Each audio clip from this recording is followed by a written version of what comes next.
It's a little after 6 out there, right? Good morning here in New Mexico.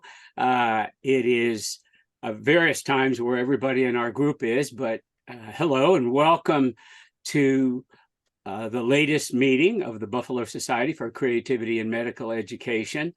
Our focus today is going to be on how to use AI tools creatively. I have either the honor or the anxiety that comes with following John's introduction to using AI in medical education back in October. So I'm going to go in a different route, again, focusing on the creative ways that we are showing our students in the Creativity Studies program at Buffalo State how they can use AI tools to enhance their creative problem-solving abilities, but also in their teaching and training. Many of our graduates work as trainers in the field of creative problem solving, like my good friend Roger has done now for 400 years, or they are K-12 or teachers in higher ed. And so our focus is on creative use of these tools. So I'm going to share a lot of resources with you, but we're going to get in and actually play. As I said in the email about this session, I want to make it more of a workshop type. So in that spirit, what I'd like to do first is I'm going to play a clip from a movie that is going to date at least me and probably a couple of you, but not everybody in our group, because in 1966, a movie came out called Fantastic Voyage. And so let me start with a clip of that movie, and then we'll talk about its relevance for what we're doing today with creative use of AI in problem solving and medical education.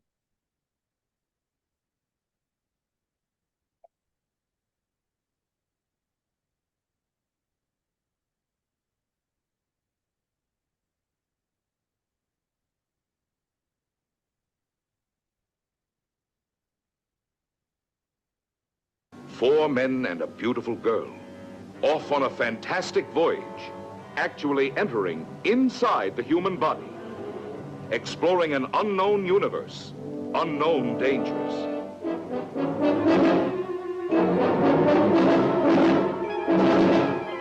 They're tightening. I can't breathe. 24 seconds left. After that, you're in danger of attack. Come on, Doctor. It's sheer suicide for all of us. You are there with them, sharing a breakthrough in motion pictures. He's gone.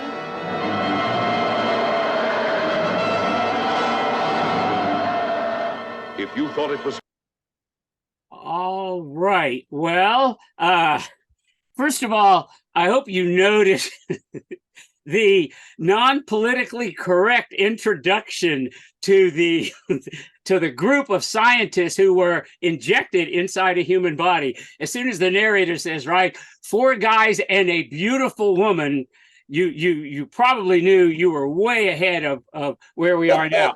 If the cheesy music and the effects, this is of course long before computer generated graphics, and so but it was an interesting, very creative look at what would happen in the future of medical education if we somehow could miniaturize doctors or scientists and inject them into somebody who would then explore and treat perhaps, what's going on. So that is the lead in, because 66 was 57 years ago. And we are, in some respects, at least where it comes to artificial intelligence, generative AI, we're closer. We've certainly gotten there in terms of movie graphics, right? So what we're going to do is I have an activity. What I'm going to do is share with you two Google Docs. So I'm going to put the first one in the chat now. And please make sure that you can get in there and get it. It's going to be our resource doc. Okay, so it's in the chat, and I'm going to share my screen so you can see what on the Zoom screen, what you should see in the Google Doc, right? So please let me know if you got this okay. Let me make sure I go over to the gallery view. There we are, so I can see everyone. All right, was everybody able to log in to that Google Doc? All right, as you can see, it's titled Using Generative AI Creatively, Workshop for the Buffalo Society. And then if you look below the image there, you'll see a link to what I'm calling the practice doc. So open up another tab in your browser. We're in the Google ecosystem, so it's typically better to use Chrome, but their system does work in Safari and Firefox and Edge and so forth. So open that link. So you open up a second tab that looks like this. And I'll go back to the top of it. There we go, right? That says Practice Doc for Using AI Creatively, a Medical Workshop. Now, the resource doc, and you can see here, because we'll be going back to the resource doc, we'll be going back and forth. The resource doc, you will retain access to as long as I have a Google account, because there's so many more resources in that document that I'm not even going to have time to show you in the hour we're together, because I want to use most of our time actually for practicing. Okay, so let's go to the practice doc and jump right in, and then I'll explain what's going on. So open in both of these docs the outline on the left. So if you don't see the outline in the left pane of Google, click on what looks to me like a little bulleted list icon in the upper left-hand corner, and it will open the outline. And that's always the easiest way to navigate a Google doc, is to create an outline using official Google headings, because when you do that, you can jump around in the doc like this and not have to scroll. That will be particularly valuable in the resource doc because it's over 200 pages long. I've just got all kinds of resources to share with you. So now what we're going to do is click on the Creative Vaccination Voyage Practice. Okay, so we're in the practice doc. And what I'd like for you to do is one of the really creative ways that you can use these AI bots, especially ChatGPT, is to use what the prompting world calls the persona bot, where you ask the AI bot to act as, and it can be a person, it can be a thing. The person could be real or fictional. There's a lot of versatility, and you can really be just extraordinarily creative by asking it to be something other than a bot. So as you notice from this prompt, again, copy it, act as the Moderna COVID-19 virus vaccine from the moment injected into a 30-year-old male. And then as you make your way through, once you've copied it, if you would do me a favor, just click outside the copy area. That way it'll lighten back up, because as more people do that, it darkens, okay? You're going to make, as a bot, you're going to make your way through the bloodstream. The story of your journey will be shared with first-year medical students. So it's really important in these prompts that you not only tell the bot what you want it to be or do, but that you indicate your target audience, because that is going to dramatically change what you get from the bot. If I were to tell this bot high school biology students versus first year, second year, third year medical students, you can imagine, I hope, that you get a very different response, right? So always very important, tell the bot what you want it to be or how you want it to be, but also identify your audience. Okay, now look at the next part of the prompt. I say the story can be shared with first-year medical students so they can learn from the inside out how vaccinations work. It should read like the 1966 Isaac Asimov book, Fantastic Voyage, and the movie of the same name. Then generate 10 multiple-choice questions first-year medical students should be able to answer about the journey of the vaccination, along with the correct answers. And this last line, I recommend you put at the end of every prompt that you give one of these bots. Ask me any questions that will help you generate this creative but medically accurate story.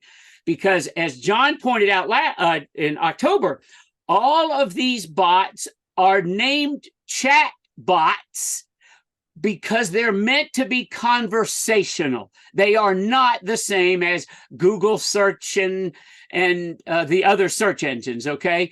Which unfortunately, a lot of people, they use them in the same way and they're not getting the power out of them, okay? So I always say, ask me any questions you need to help me generate this story.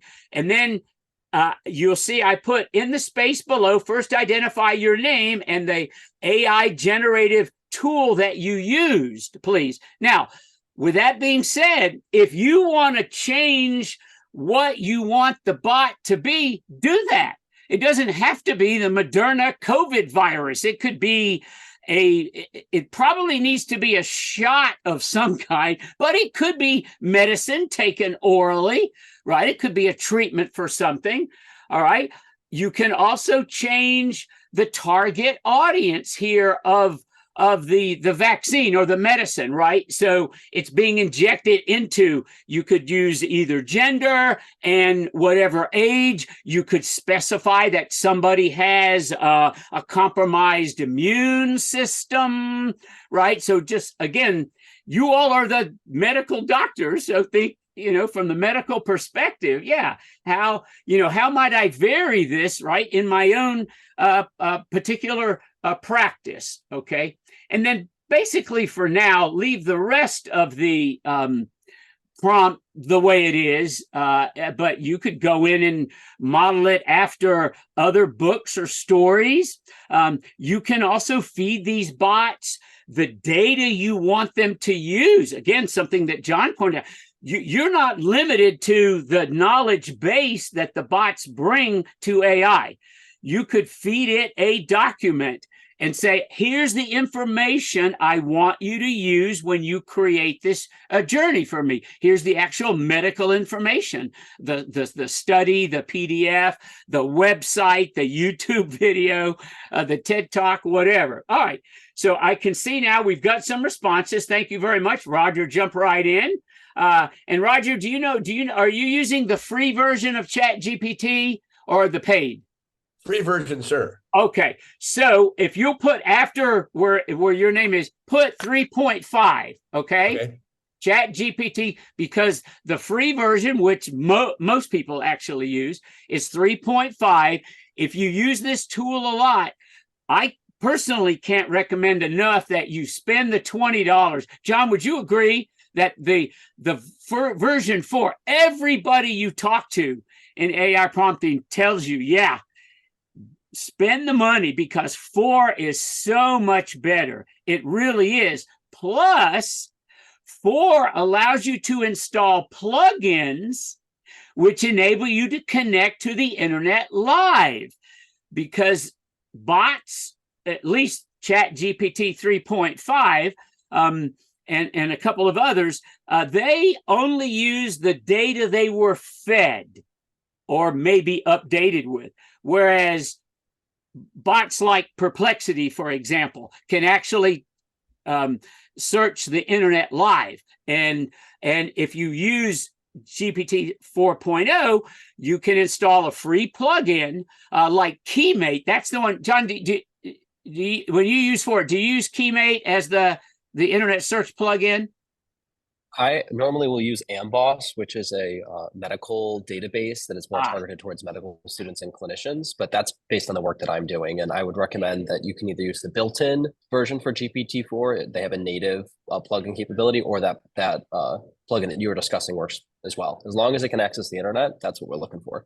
Yeah. All right. Well, thank you. And I appreciate, again, my knowledge is severely limited to creative problem solving and the creative use of these bots, but I am woefully underinformed. I have tried, since Roger asked me to do this workshop about a month ago, to educate myself as much as I can, but all I know now is how much I don't know about your field, quite frankly. So, all right, so you can see the responses here. Now scroll down below Roger's, and all right, Kelly, thank you. You also used Chat GPT 3.5, so you can see the breakdowns.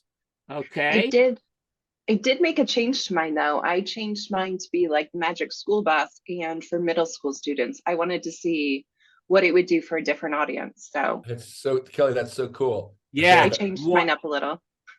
Yeah, and if you do not get the response that you're looking to get, when I first put this prompt in, it didn't. Because, and I think it made the decision, because these are medical students, I need to be more formal, more formulaic in my presentation. So I went back in and said, I want this to read like a story, and I'm going to share with you why I want it to read like a story. So then it went in, and you can see from my response, which is back in the original document, that it divided these things into chapters like Kelly's did, right? Because students, especially younger students, they understand what the chapters of a book are like, right? So yeah, chapter 4, Memory Lane, Victory Parade. I love it. But if you're not happy or satisfied with what these bots give you, don't give up after the first pass. Go in and say, no, this is too technical for fourth graders, or this is too dumbed down for medical students, or I want more medical detail for each of the chapters, right? And here's the information that you can use. So you get the idea, and it can generate multiple choice, short answer, fill in the blank, essay. It knows all the different assessment formats, right? So that's another way that you can vary what's going on. Okay, Dan, thank you. You've got yours. And then John, your llama, is that your now favorite? Because I don't know about you, but my favorite bot flavor of the week will change sometimes. But so you just decide to try llama for this, or? Yeah, I figured we could increase the diversity of the models that we're looking at. And also, one of the nice things about Llama is you can begin running that locally on your own computer if you're interested in moving away from something that's relying on a cloud provider. This is something that you could run on your own computer if it was powerful enough. Yeah, and that is the direction these bots are going, right? Because everybody, first of all, they want to be able to use it in a local environment, because they want to be able to protect their information. So whether it's on a server that only serves the University of Buffalo Medical Center, or Microsoft, or whoever it is, or is on an individual computer, but yeah, personalized AI, that's the next generation. And we're already going there, because people are telling these AI, like OpenAI, they're saying, listen, this is cool. I live in Florida part of the year. There's a grocery store chain there, well known, called Publix. They're not using it yet because they don't want their proprietary information out on the net. So they are now looking into their own version of it that takes advantage of the bots, but is still personalized, if you would, to a company. So You thank you. just tell me I'm a little slow here. Like for somebody who's never done this, where do I go online to access the Chat GPT? I know you talked about 4.0. Is there a free thing I go to right now where I can put this in? Yes, if you just type in openai.com, that'll take you right to the website. Got it. Openai.com. Okay. All right. Yeah, that's the parent company for Chat GPT. The rest of these, and I list a bunch of them in the resource document. If you just did a simple Google search, or you could put in like perplexity.ai, for instance. Now, llama, what's the ending, John, for llama? Is it like .ai? I forget, honestly. So the way I access it is through an aggregator service called Poe. Okay. That we talked about a little bit. Yeah. The easiest way is to run it locally on your computer. I would recommend stick GPT for now. it's way simpler. That's the Apple experience, if you will. It all just works. Yeah, it does. And GPT has a downloadable app and mobile versions that'll play on Android, iPhones, iPads, Macs, PCs. Yeah. So I have to create an account now. I mean, that's what it's basically, right? I went to that openai.com. I'd still have to create the account and get that all going, right? Well, yeah, you do. That's what it's asking. GPT now? Okay. Yeah. All right. Yeah, some of them you don't even need an account. You can just go right to the website and start using it up to a certain point. And then once your use exceeds a certain level, they want you to create an account. But all right, well, thank you very much. At this point, I want to go back, please, to the resource doc, just so I can point out what's there. Like I said, there much more here than we're going to have time to get through today. And John, I would certainly appreciate your input on things to add to any sections of this that would especially relevant to your, I say your audience, the medical community. But I've created variations of this for the different groups I work with, right, that are more geared to them. All right. So again, if you're back on the resource doc, make sure you show the outline on the left.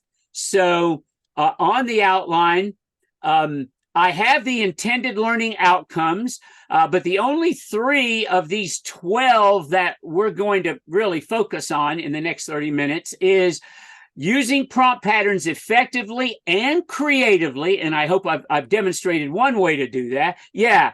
The next thing we're going to do is we're going to look at the role storytelling can and should play in teaching and training. And then the last thing is to implement strategies for using these tools to create stories that illustrate concepts that you're trying to teach and develop certain specific student skills that you want your students to know. And I will tell you, these bots are remarkable when it comes to storytelling abilities. All right. So let's go at this point before our next little practice on the outline. Scroll down and click on using storytelling in teaching. And that's going to take you right to the part of the doc that has resources about using storytelling in teaching and learning. Now, this book, I can't recommend enough, honestly. It's Jonathan Gottschall's research-supported book, The Storytelling Animal, and the subtitle is How Stories Make Us Human, by the way, right? He studied cultures all over the world. He also went back through time, could not find a single culture in history or on the planet right now that doesn't use storytelling, especially in the communication of what that culture wants its young people to know. So after X number of years of the evolution of our brains in environments that use storytelling, our brains are neurologically, sociologically, psychologically wired to respond to stories. And one of the fascinating studies that he cites is gathering people in an audience, monitoring their brain waves, and then having them all listen to a story from the speaker. Their brains synchronized to one another brainwave. It blew me away to understand that. So once I went through this book, and he actually narrates the audio version of it, by the way, I just began looking for ways to use stories more and more in my teaching. Now, this document shares with you other information about why we should be using storytelling, and we don't have time to go through those now. First, there's a ChatGPT generated summary of the key points of his books. That's another thing these bots are really good at, summarizing PDFs, YouTube videos, right? Books, yeah, amazing. You can get bulleted lists, summaries, questions, all right? So then I said, all right, I want you to identify the advantages of using narrative teaching, narratives, right, stories in teaching and training activities. So these are the reasons, ChatGPT said. I curated them. This is something that John also mentioned last week. We have to curate.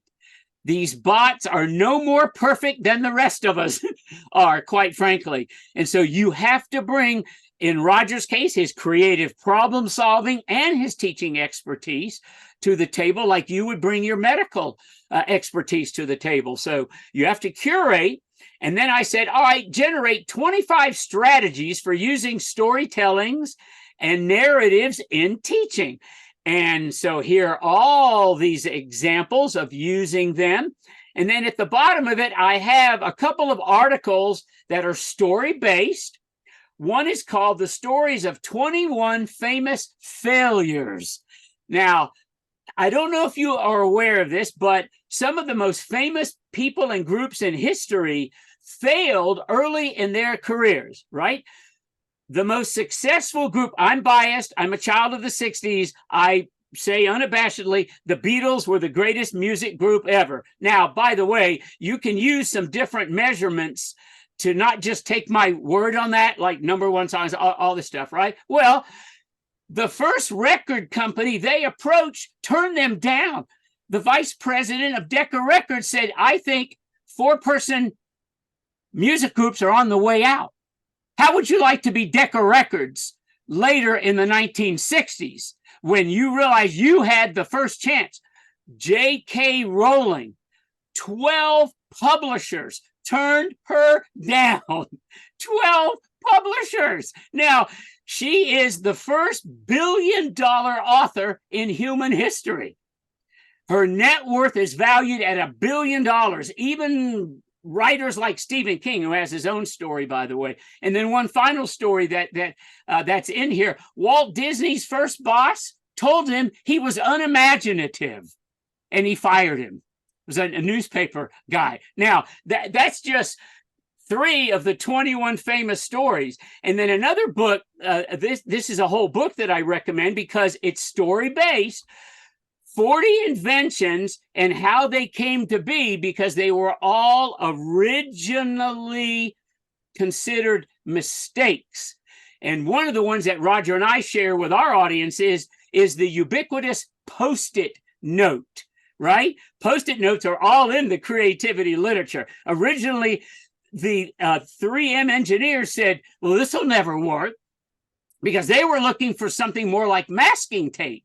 And no, and my guess is all of you have Post-it notes, because they're everywhere now, right? They're just everywhere. Okay, so now let's go back up in the diagram. Again, I have all kinds of resources here. Potential medical uses for generative AI comes up next. And then I've got resources that when I was doing my research to at least moderately pretend to be educated, I just found some particular ones that, helped inform me about the potential for AI use. I tried constantly searching for creative AI use, but it was interesting that, yeah, nobody.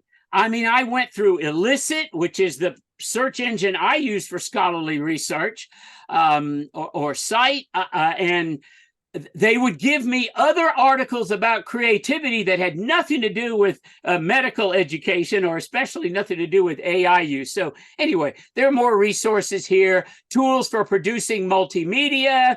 Up earlier in this document, again, forgive me, I want to do this quickly just to point out what's going on here. But what I have are, if you go back up, for instance, to using prompt patterns effectively, I have some overall tips from the courses I've taken from Vanderbilt and promptmaster.com and so forth. So these are overall practice tips for designing your prompt. Okay. Prompt Master actually identifies 6. They have a great website, by the way, and you can get some of their resources free, sign up for a trial and take their course. If you want the certificate, then you'll end up needing to pay. But again, you hopefully you'll recognize some of these tips from the example that we used when we sent our doctors on a mythical voyage, right? That when you are more specific with your prompt, but even more importantly, engage with it. Engage with it. Don't be satisfied with the first response that it gives you. You'll get better. You'll get much better results. Okay. And then what I have is a series of examples, and you can go through these.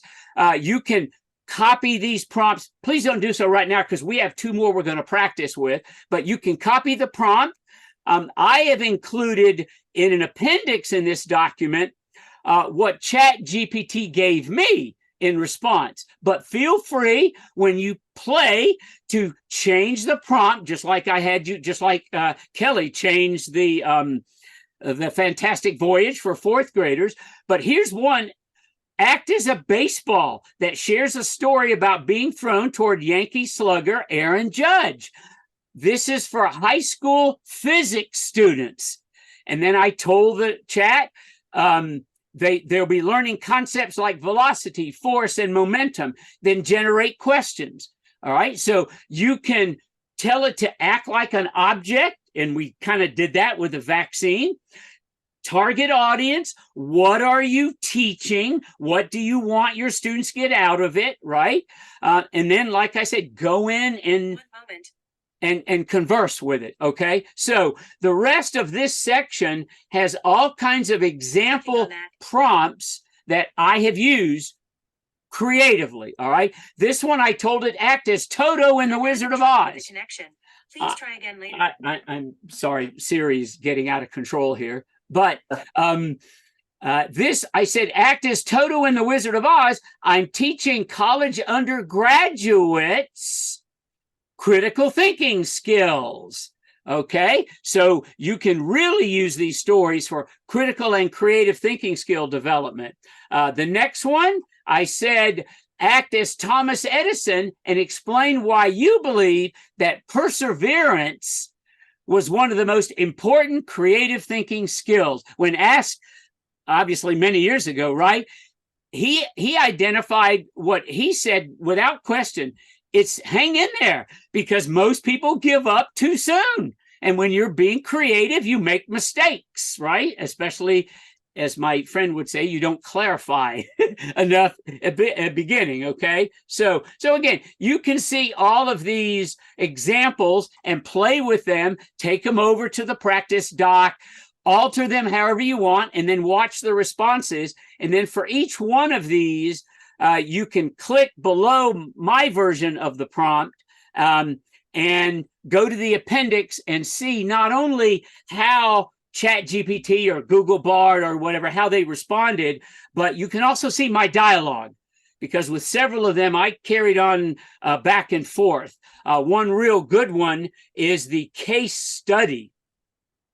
Okay, so that is another wonderful use of these. Case studies are variations of stories. Okay, so case studies, They're variations of stories, which is why they can be so engaging to learners. So you can tell these bots, and I have an example. I was teaching with this particular bot, a case study for doctoral leadership students. I teach a PhD doctoral leadership class, and we talk about different models, right? Like transformational leader. So then you can see the details that I gave here. Here is my specificity. Use the 9th edition of Peter Northhouse's book, Leadership, as the source of information. So remember, you can tell these bots what you want them to use. Now, in some cases, they will respond, I didn't have, or I don't have access to that. So I will play one against the other, give it summaries and so forth, right? But okay.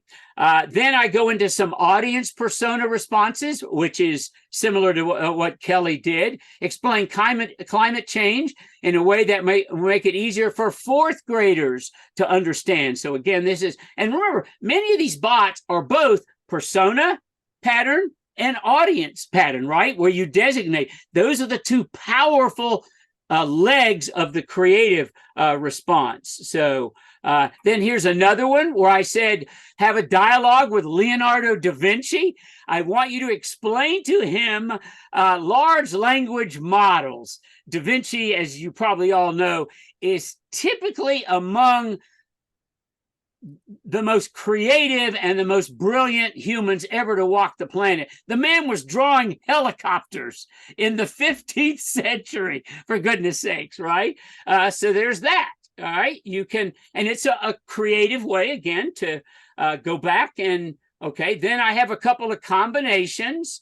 I have one that I just worked through a government teacher where he is, it's a role-playing activity where they're going to argue about the Electoral College. And I told the bot, I want you to include in this roundtable discussion Benjamin Franklin, Thomas Jefferson, John Adams. I want 3 of the people who wrote the dang document. Okay, but now let's bring in some modern people. George Bush, Al Gore, who what? He suffered the consequences of the Electoral College because he actually won the popular vote in 2000. But didn't carry Florida. Don't get me started on, living in Florida and that whole hanging Chad thing, right? But then I've got Nikki Haley and Joe Biden. This particular teacher teaches in Arizona, right? One of those swing states. He told me, my students, he has a Joe Biden banner on one side of his government room and a Donald Trump banner on the other. And that's the way his room divides. So I told the bot, they live in Arizona. So you kind of get the idea here, right? All right, let's go back now to the practice doc. Like I said, all kinds of other resources in here. But I wanted to give you a lot of these examples of how to use these bots creatively beyond the time that we have. So if we go back to the practice doc, let's look at our second prompt, which is how to use AIs creatively in creative problem solving, right? So this is, you have a problem, you have a goal, a challenge, an opportunity, and you want to get help from the bot with that, especially for divergent thinking and clarification. But understand, context is a huge part of creative problem solving, as my dear friend Roger has drilled into all of his students. And the bots, except for what you feed it as contextual information, they're not going to know about you. They're not going to know about your organization. So copy, change. I said act as trained facilitator Roger Firestein for a creative problem-solving session. Assemble a resource group of 5 people. Now, again, you can change your goal. Don't limit yourself, obviously. My goal was I want to balance my work life with personal needs and those of my family. All right? Here are the key data. Next thing in creative problem-solving, you've got to give it data to work with. right? Now, even then, and you say, ask me questions, and it will ask you questions about your personal life that you have to be comfortable. Now, I made all this up. I do work 60 to 8 hours a week, mainly because of Roger. He's always adding extra things to my work schedule, right? But I do not have a 10-year-old daughter or a 12-year-old son. So, you know, you can make it up, but you get the thing right now. For my resource group, I want Huckleberry Finn, William Shakespeare, Barack Obama, Mother Teresa, and Amelia Earhart. You can have whoever you want. They can be by occupation. I want an accountant, a lawyer, a cardiologist, right? So you can decide based on the context who you want to be your resource group. And then if you want the bot to ideate, you want to give it the guidelines we share with all of our students. We call them the 4 divergent thinking guidelines. Go for quantity, include wild and crazy ideas, build off the ideas of others, and withhold judgment. All right, so copy the prompt, vary it however you want, and then please paste what your AI bot gave you in the space below here. And let's see. And again, please identify yourself and then which of the bots that you use. And it's certainly okay to use the same one again.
So question, because I'm using the same as Roger, so we'll get the same thing. But does it come back as the same thing, or with each iteration it's different, or you can't? It's amazing to me, and John, I think this is probably in your experience too, right? That you can ask it an hour later, Dan, and you'll get a different response. Yeah, I think that probably has to do with the size of the body of data. But John, what's your? So you should get a different response. My understanding is that it's based on the seed, and so that's just a way for the computer program to start with its randomization, if you will. So it'll generate a number 1 to, I'll say, 100,000. And so it'll pair that seed with your input to then run through the neural network, and that's what's going to generate the variance in response. However, if you and someone else happen to have the same seed, again, they're extraordinarily high numbers, so it's rare, you would, in theory, given the same model, get the exact same output because your input is going to be the same. But that seed adds a degree of randomization. And then I prompted it also, and I said, well, how would I start the session? And so then it started generating some ideas around that, and then please have the group generate ideas. So yeah, so you responded to its prompt, Roger? Yeah. How would Roger start the session? Again, it's the engagement. And if you go, not right now, but back to the original document, you can follow my chain where I carried on a pretty lengthy dialogue with this creature, in this case, Chat GPT-4, because I wanted to get more. It asked me questions. It asked me a bunch of questions, actually. Remember, I tail, and that's what it's called, a question tail. I tail all of my AI prompts with ask me other questions. Well, it did. And then I answered those and it gave me different responses. Another thing that really is kind of fun, if you have the time, is to put the prompt in different bots. Compare the results and mix and match them for what you end up giving your students. Okay, because you'll get very different responses to these prompts. Okay, from ChatGPT, Google Bard, Perplexity, Llama, Claude is another very popular one.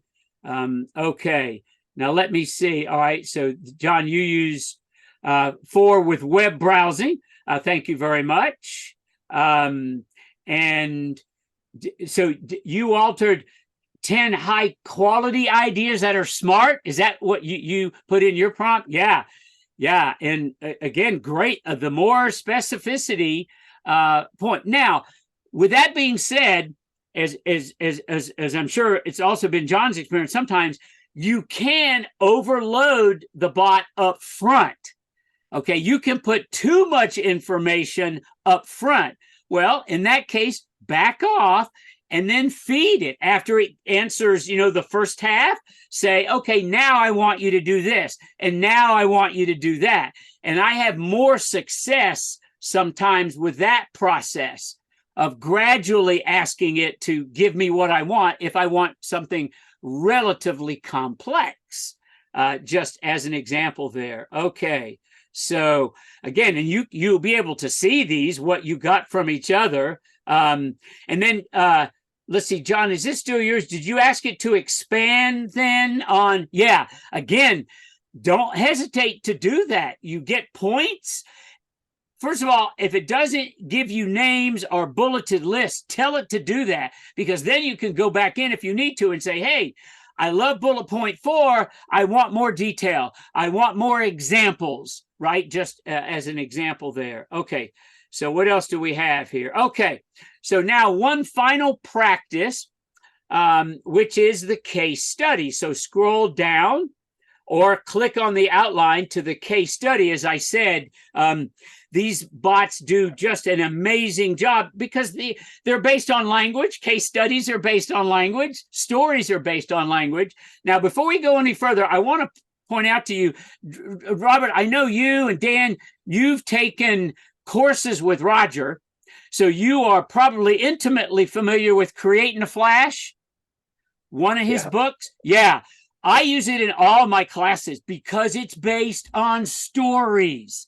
Roger, I love you, but the students in my classes, I have them journal about key learnings every single semester. They comment about how easy it was to understand Create in a Flash because Roger uses stories. Okay, he really does. So it just reiterates the power. Okay, so I mentioned case studies, which I see seemed to be a major teaching tool in medical education. Did I misread that? When I was looking for teaching strategies used in medical ed, I kept seeing lots of case studies, right, especially with patient education or nurse education or whatever. Okay, so again, the prompt I use was for doctoral leadership students learning about transformational leadership. But copy the prompt, vary it for something you could use a case study for in your own practice, either with student education in a medical school, right, or patient education, because when I was typing in medical education, a lot of the sources took me that direction, took me into educating the public, educating patients, right, about good health or what they need to do to follow up the surgery or those kinds of things. So change it, but you can see from my prompt. Whoops, did I go down? Let me see here. Whoops, where we go here. Right, I told it diversity, right? My second bullet point in the prompt, these bots are biased white male for historical reasons. We know that, okay? So the way I get around that is I tell them my audience is diverse, or I want diverse groups in my my study, my creative problem solving or whatever it is. And I find that really helps counteract at least some of the built-in, the inherent bias. They'll get better at it because they've all been called out about that bias. All the AI bots have been called out about being Western, white, male centric, right? And so, but again, you can tell it what data you use. You can tell it to be diverse, okay? And then I said, I want questions, and here's where I told it the book, okay? So let's scroll down now and see, has anybody had a chance to? I got something for you. Now, how come?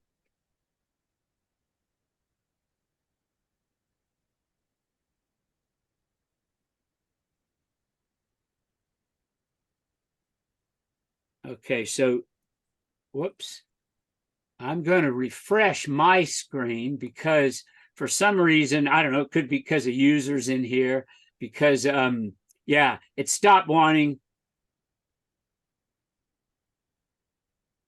All right, now, Roger, did you paste it below the case study practice? I can't, I got the 4 eyes of transformational leadership I'm seeing there. I haven't pasted it in yet. Oh, okay. Yeah. All right. So yeah, for you, Roger, and everybody else, if you don't mind, paste it below when you do get something. Yeah. Paste it below the case study practice. Okay. But hopefully you can see how you can use these bots to generate just amazing case studies for whatever you're teaching, whatever you want your medical students or your patients to know. Again, using the storytelling theme that they're so good at. All right, so here comes Archana. Sorry, Archana. So yeah, I put mine in the Dr. Elena Rodriguez somewhere. They feature her. Okay. Is it below the case study prompt that I have in here, Roger? Or yeah. Yeah. Okay. Well, I can refresh because right now it looks like Archana is typing. I think that's lots of documents open here, David. You're in the practice doc, right? I don't think so. Does it? Yeah. Because just it should be separate. I'm in the main doc. Sorry. Yeah, that's okay. Just go back to the practice doc. Either go to the top of the main doc and click on the link to the practice doc. If you, it should be open as a tab, right? Yeah, got it. Yeah, and now paste it down below where Archana has pasted hers. Just paste above Archana. Sorry, Archana. Yeah, Archana's transformational leadership in a global context. Okay. And here comes Roger. All right.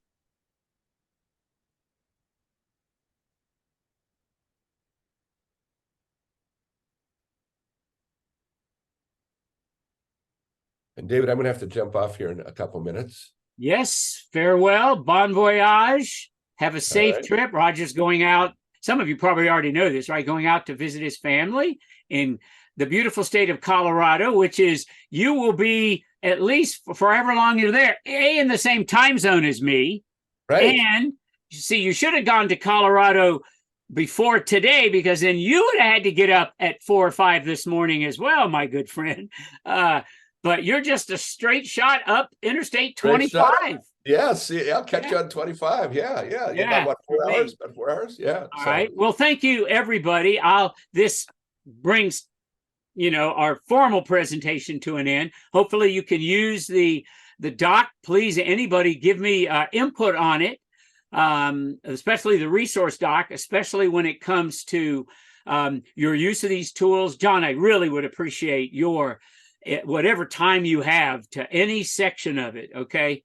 Thank you, everyone. I'm going to jump off. See you January 18th. We'll be in touch. So okay, Raj. Robert, I'll see you later. David, live long, Archna. We'll be in touch. See you. Thank you. Thanks. And I will stop the recording. Okay.